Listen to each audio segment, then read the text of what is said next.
4 PM news network में दोस्तों आपका स्वागत है। मैं हूं आपके साथ राशिद ज़हीर। बात गई, रात गई, बात गई, ऐसा नहीं है। अभी आपको मालूम है कि अखिलेश यादव के कुछ विधायकों ने पार्टी से बगावत करते हुए भारतीय जनता पार्टी के राज्यसभा चुनाव में मदद करने की बात हुई है। 6-8 विधायक जो हैं अखिलेश यादव की पार्टी से अलग जाते हुए भारतीय जनता पार्टी के उन सेठ साहब को जिता गए।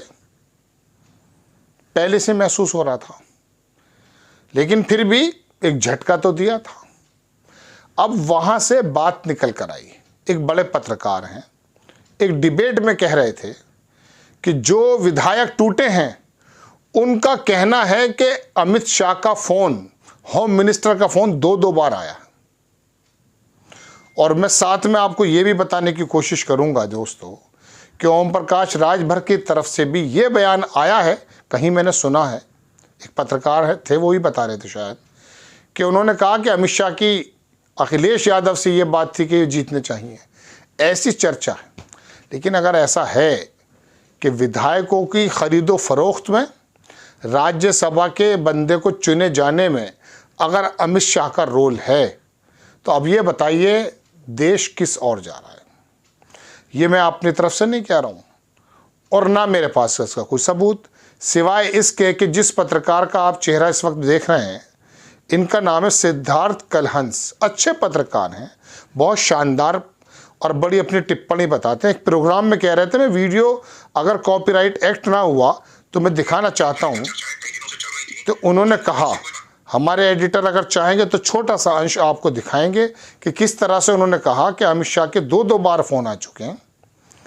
Amit Shah HM home ministry के, तो चंडीगढ़ के अंदर तो वो चुनाव पकड़ा गया था। शायद वो CCTV कैमरे की टेक्निकल इतने नहीं है ना अभी टेक्नोक्रेट्स नहीं है अभी इतने बड़े। वो शायद उस समय CCTV चला हुआ रह गया जब वो अनिल मसीह नाम का जो पीठासीन अधिकारी था वो यूं देख रहा था, यूं करके देख रहा था, यूं पकड़ा गया। ये वीडियो नहीं आता तो पता भी नहीं चलता आपको। CCTV का बंद हो जाना, 8 पार्षदों का निलंबन कर जाना, उनके मतदान का उनका जो पर्चे थे उसको निरस्त कर देना, ऐसा समझते हैं आप कितनी आसानी से हो जाते हैं ये काम। सब कुछ सरकार और तंत्र अगर आपके हाथ में है तो आप कुछ भी कर लेंगे। इस हद तक कि चंडीगढ़ का मेयर भी आपकी मर्जी का होना चाहिए, टीवी न्यूज़ का एंकर भी आपकी मर्जी का होना चाहिए, भारत में कपड़े किस प्रकार के पहनने चाहिए ये भी आपकी मर्जी से तय होगा, क्या खाना है ये भी आपकी मर्जी से तय होगा, और शादियां किस तरह से होनी हैं ये भी आपकी मर्जी से तय होगा। तो आप चाहते क्या हैं? हम तो विविधता में एकता सुनते आए थे जनाब मन, और सोचा ये था कि चमन के अंदर सभी तरह के फूल होते हैं। आपको भगवाई फूल नजर आ रहा है, और भी फूल हैं ज़माने में, और भी गम है ज़माने में। तो दर्शकों, ये जो बयान मैं आपको सुनाने की कोशिश कर रहा हूँ, स्क्रीनशॉट तो मैंने लगा दिया है, लेकिन अगर हमारे एडिटर ने सुना तो ये एक बड़े पत्रकार ने YouTube के एक चैनल पर बड़ी जिम्मेदारी से इस बात को कहा है। तो यहाँ ये बात समझ में आती है, आपको भी सिर्फ वही खबरें नहीं देखनी चाहिए कि जो प्रायोजित पवन खेड़ा के अनुसार कह रहे थे ना, वो हिरेन जोशी कार के एक साहब हैं, वो सुबह ही तय कर देते हैं, देश के जितने भी मेन स्ट्रीम मीडिया उनका एजेंडा तय कर देते हैं आपको इस तरह, इस पे चलना है, आपको इस पे चलना है। अब वो कहते हैं जी जी जी जी, सारे एंकर इस तरह से लगे हुए हैं। तो ये खबर जो है ना, ये बड़े पक्के और ज़मीनी पत्रकारों की खबर बता रहा हूँ, जो चर्चा है। आपको वो खबरें जाननी चाहिए, आपका अधिकार है।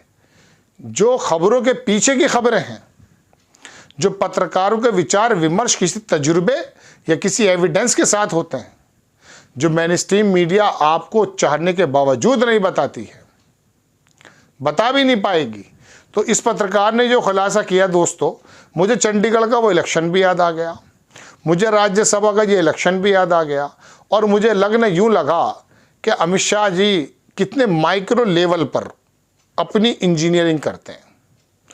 चंडीगढ़ का चुनाव वो उनकी मर्जी से होगा। राज्यसभा में एक आदमी एक्स्ट्रा जो किसी वक्त में अखिलेश यादव के साथ ही था, उसको राज्यसभा भेजना है। उसके अंदर आरोप के मुताबिक, अगर वो आरोप ठीक है कि अमित शाह अखिलेश जी से भी बात कर रहे हैं, ऐसा बताया गया। एक पत्रकार अभय दुबे हमारे प्रोग्राम में आते हैं, वो बता रहे थे एक जगह। तो कहने का मतलब ये कि अगर इसमें कुछ मतलब वो बता रहे थे कि ओम प्रकाश राजभर का ये बयान आया है। तो दोस्तों बात यह है कि अमित शाह अगर इतने माइक्रो लेवल पर भी अपना काम कर रहे हैं, तो अब ये बताइए देश किस ओर जा रहा है? फिर ये लोकतंत्र, ये चुनाव, ये ढकोसलेबाजी नहीं रह गई है क्या? ये दिखाना ही दिखाना है।